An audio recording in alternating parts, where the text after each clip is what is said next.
Hi everyone! Welcome to the Empath Tarot Case, another love reading, timeless and general. Take what resonates lang po. Maybe some part of the reading makaresonate kayo, some part of it hindi. Totally makaresonate na parang kwento ninyo ito, o hindi naman kaya dahil iba't ibang mga energies, iba't ibang mga connections. Pero tignan natin kung ano yung mga messages para sa atin ng universe in terms of love, of relationship, and overall in life.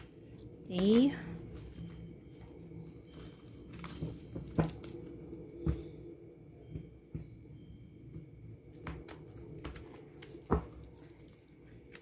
Spirit guys, send me messages. Anong love connections ito? Lessons in life and guidance na nais yung ipabati sa amin. Mga aral at mga gabay sa buhay pag-ibig and life in general. Ano kaya ang mga lessons dito? Ano kaya ang connection na ito? Ano kaya ang mga energies, mga mensahe ang naririto? Nais ninyong yan, ang dami agad, di ba? Tignan natin. So, meron tayo dito, nandito si Two of Pentacles. The Hermit. Five of Cups. Five of Pentacles. Ace of Cups. Strength. Papatayin dalawa. Ace of Wands. Six of Cups. Eight of Wands. And Nine of Cups. Mukhang magaganda naman ang mga energy dito. Meron nga rin ditong ito. Two of Pentacles. Ito kasing Two of Pentacles. Ito yung kailangan balanse. No? Pagdating sa relationship, ibig sabihin, dapat balansehin mo kung ano yung mga priorities mo. Kung meron kang trabaho, meron kang career, at the same time, meron kang karelasyon, or you are in a relationship, kailangan you know how to balance. Priority mo pareho, pero hindi dapat na yung isa lang yung pinagtutuunan mo ng sapat na oras. Kasi kung ano yung binibigyan mo ng sapat na oras, or yung more time, doon ka magpo-prosper. For example, mas binibigyan mo ng more time yung trabaho mo, yung career mo, nawawalan ka na ng oras dun sa partner mo. Magiging successful ka nga, pwede ka ma-promote, diba, mga ganun. Pero unti-unti naman na babaliwala yung taong mahal mo, yung taong nagmamahal sa'yo. So, hindi nagiging balanse pa rin. Pag ganun, ang nangyayari, yung taong nakakalimutan mo, nag-iisip-isip na yan, nagsusoul searching na yan. Tama ba? Tama pa ba yung mga nararamdaman niya? Kasi feeling ignored, feeling taken for granted, feeling na hindi siya pinahalagaan kasi walang oras sa kanya. Mahal niya pero walang oras sa kanya, 'di ba? Darating yung time dito na sobrang sakit, no, yung sadness, kalungkutan kasi wala you are expecting na somehow nabibigyan ka ng sapat na panahon, pahalagaan ka, pero wala. It's just loss. Then, nandito yung parang feeling mo you are alone. O, nandito yung pakiramdam na iniwan ka na walang-wala. Kasi nga, parang napabayaan ka. Kasi, maaring, sinasabi niya lang, priority ka, mahal ka, pero, wala naman sa actions, no? Sometimes, actions speaks louder than words.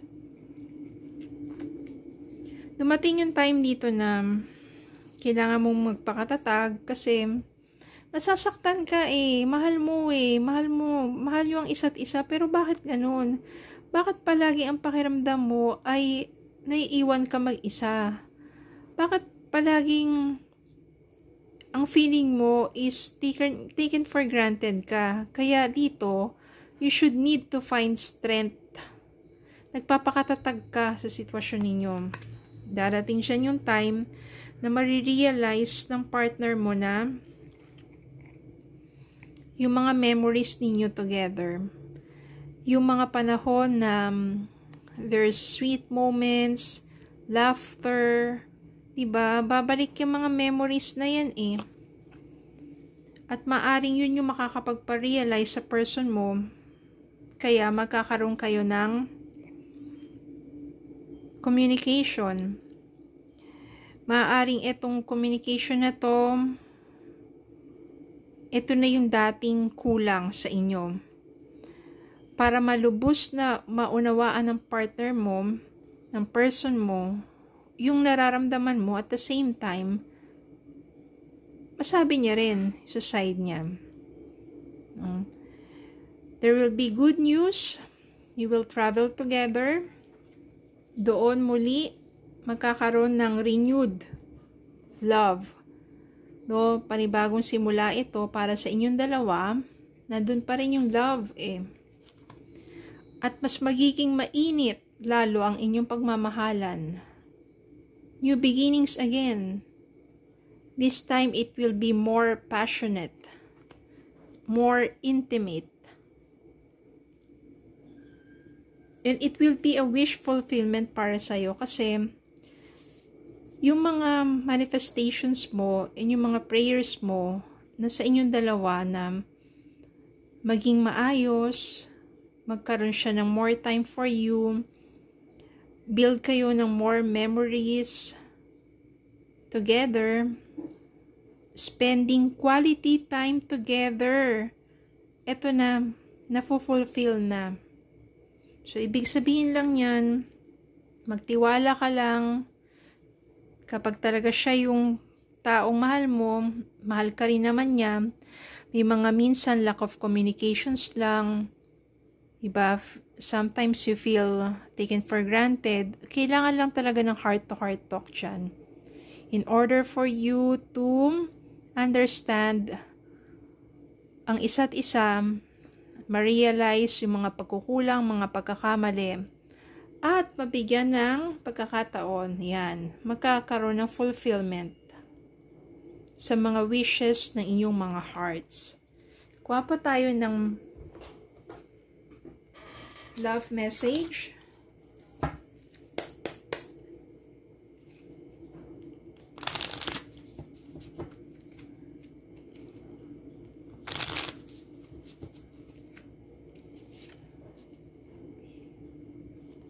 Boundaries. You need to teach people how to treat you by being clear on what you will or you won't allow. Minsan kasi, 'di ba, parang minsan komportable na sa yung person mo. Kaya sa tingin nila okay lang sa busy siya, wala siyang time sa Pero hindi. You have to set boundaries kung paano ka tinatrato ng tao, especially ng taong mahal mo.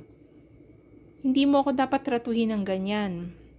Kung mahal mo ko, bigyan mo ko ng sapat na panahon. Diba? Soulmate. Yes, this person is your soulmate. Your connection is sacred.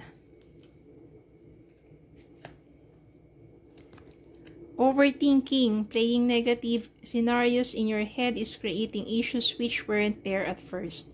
Sometimes naman, you just overthink na porque wala siyang panahon sa'yo, may iba na siya, pero totoo, wala naman talaga. Nagtatrabaho lang naman talaga siya ng husto. Kailangan nyo lang mag-usap at bigyan ng panahon ng isa't isa. Okay, so yun lang po. Maraming salamat po for watching. Please don't forget to like, share, comment, subscribe, follow me in Facebook and YouTube. Have a good day po and God bless.